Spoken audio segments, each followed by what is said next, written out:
They might have prayed, I don't know, but they might have prayed to be delivered from the furnace. But if they did, it wasn't granted. What did God do? He put them in the furnace.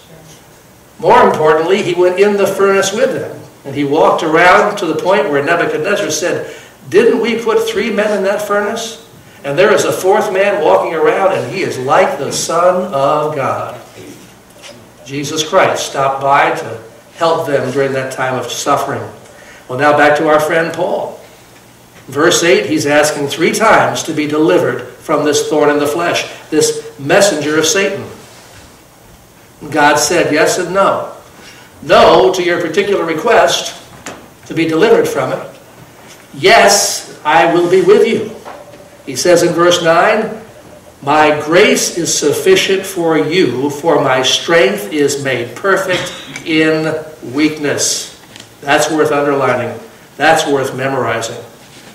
My grace, my enabling, my provision is sufficient for you. Remember that word sufficient. It'll suffice. It'll meet all of your needs. My strength is made perfect in weakness. You can add the word your weakness. That's when we're going to see God, when you and I are weak. So I'll be there to take you through this experience, Paul, but I'm not going to keep you from it. So Paul's conclusion is, instead of saying, "Boo-hoo, God doesn't hear me." Ever say that to God? Boo-hoo. Poor me. Never get anything I want from God. No, he was grateful. He said, "Therefore, most gladly, I will rather boast in my infirmities, that the power of Christ may rest upon me." Notice that, boasting in infirmities. And that goes back a few verses. Verse 5, he said, "I will not boast except in my infirmities." I'm going to boast in the fact that I was weak, that I might receive strength from the Lord. We don't boast in our accomplishments. We boast in our weaknesses, which call upon God to bring us accomplishments and to bring us strength. I was mentioning to someone before the service how gracious God was in taking care of Mother over the many months before she passed. I noticed Friday on her death certificate that we had not visited a doctor for 6 months. Last time she saw the cardiologist was 6 months before she passed away. I was on my own with her that time, along with my handyman Mike, and that was the only care she received, the only care that she needed. We had an army of people ready to come on in and help. Wonderful. Nurses and people from the church to volunteer to help. But it wasn't necessary until the final night, Sunday night. I realized that she was really in distress more and getting a little bit uncomfortable and fussing, and it was more than I could handle. And I had been able to get through the nights, sleeping a half an hour here, an hour there, 45 minutes there. I felt bad for myself until my secretary Barbara said, "Try having 6 kids in about 8 years." I went through that. I said, "Yeah, you were a lot younger than I was too, Barbara." But yeah, you can survive. You don't need to have that 3 or 4 hours to get into that REM sleep, folks. You can survive on 10 minutes here and 10 minutes there. Don't recommend it, but you can do that. But I realized about 9 o'clock on Sunday night it was getting to be too intense, and I was going to have to call for help. It was actually 9:25, I remember that. I was about to call my sister Megan and ask her to come, not tonight, but another night, real soon. And there was such a stillness in me, almost an audible voice. Not quite audible, but it said, "Hold on. Give it a little time." I thought that meant that she would just simply pass from this agitated state to a more calm state. I didn't realize that she was going to pass literally into the third heaven and into paradise. And so it was, she settled down in a matter of minutes, and before long she was home with Jesus. So I can boast that I was infirm. By God's grace, I'd cared for her for 6.5 years, and intensely for at least 6 or 7 months, every day, morning, noon, and night, basically. But I got to the point where I was so weak I couldn't continue. I had to have help. And that's when the Lord showed his strength. He strengthened me, he touched Mother, gave her peace, and in a matter of hours he had completed the process. So I could boast and say to you, "I stayed up all night and I did this and I did that." I don't boast in that. I boast that when I was weak, and I couldn't do it anymore, Jesus Christ was there. And all the times that we had questions in caring for her as she was getting close to the end of her journey, all the prayers, all the research on the internet, talking to my stepsister who's a nurse, talking to the nurses here, occasional call to the doctor, all the answers and provision that I needed were given, so that when I was weak and didn't have the answers, Christ was strong. That's what Paul is saying here. If I have to be weak for Christ to be manifested, so be it, because it's really all about him and not about me. So he says in verse 10, I take pleasure in infirmities and reproaches, in needs and persecutions, in distresses, for Christ's sake, for when I am weak, then I'm strong. The thorn in the flesh was talking about his weakness. What is the thorn in the flesh? Verse 7, it's a messenger of Satan to buffet me. More specifically, how does he buffet me? Didn't he just tell me? Look at verse 10 again. I take pleasure in infirmities, in reproaches, in needs, in persecutions, in distresses, for Christ's sake. For when I am weak, then I'm strong. What is the messenger of Satan? Verse 10, infirmities, reproaches, needs, persecutions, distresses. What was he talking about in the previous chapter? Go back to chapter 11. Verse 23. In labors more abundant than his detractors, in stripes above measure, in prisons more frequently, in deaths often. From the Jews 5 times I received 40 stripes minus 1. 3 times I was beaten with rods. Once I was stoned. 3 times I was shipwrecked. A night and a day I have been in the deep, in journeys often, in perils of waters, in perils of robbers, in perils of my own countrymen, in perils of the Gentiles, in perils in the city, in perils in the wilderness, in perils in the sea, in perils among false brethren, in weariness and toil, sleeplessness, hunger, thirst, fastings, cold and naked.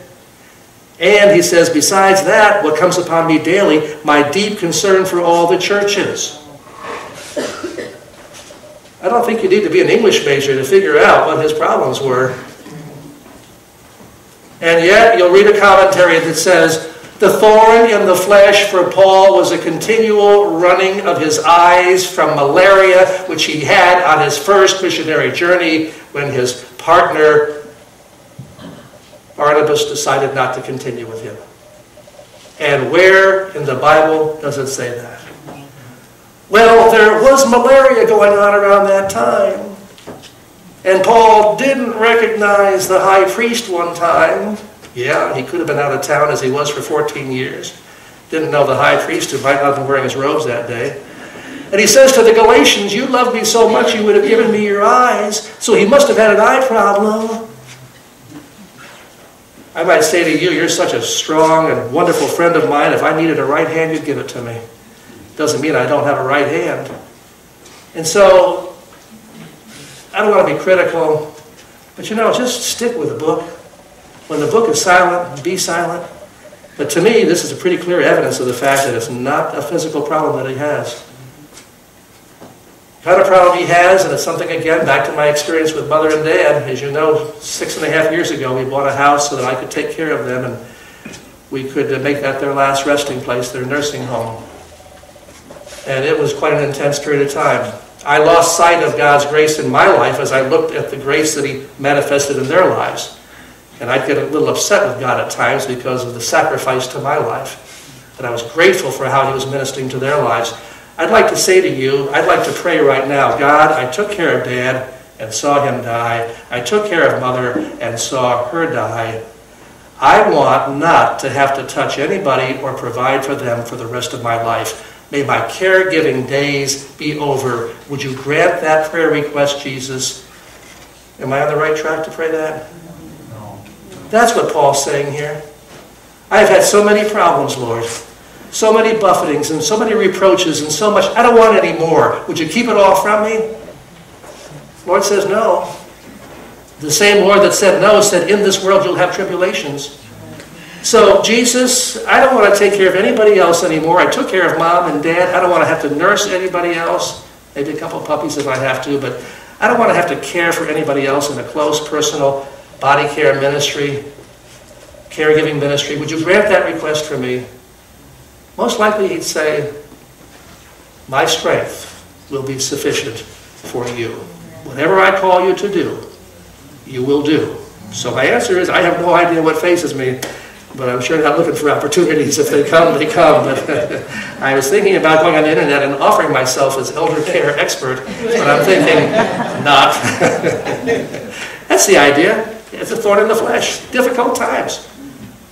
Signs and wonders, verses 11 through 13, another evidence of his ministry. I have become a fool in boasting.